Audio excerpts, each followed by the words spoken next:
టాలీవుడ్ ప్రముఖ నిర్మాత అల్లు అరవింద్ నివాసంలో సందడి నెలకొంది. ఇటీవల వివాహ బంధంతో ఒకటైన అల్లు శిరీష్ నైనిక దంపతులను ఆశీర్వదించేందుకు ఆంధ్రప్రదేశ్ ముఖ్యమంత్రి చంద్రబాబు స్వయంగా విచ్చేశారు.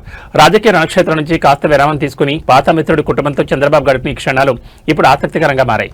అల్లు శిరీష్ నైనికలను కలిసిన చంద్రబాబు నూతన వధువర్లకు పుష్పగుచ్చం అందించి శుభాకాంక్షలు తెలిపారు. నిండు నూరేళ్లు సుఖ సంతోషాలతో వర్ధిల్లారని మనసారా ఆశీర్వదించారు.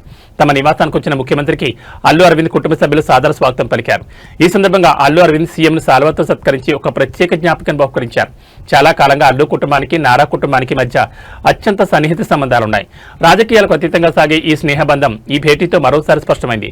కేవలం కుటుంబ సభ్యులు అత్యంత సన్నిహితుల మధ్య జరిగిన ఈ కార్యక్రమంలో పలు ఆసక్తికర విషయాలపై వారు ముచ్చరించినట్టు తెలుస్తోంది.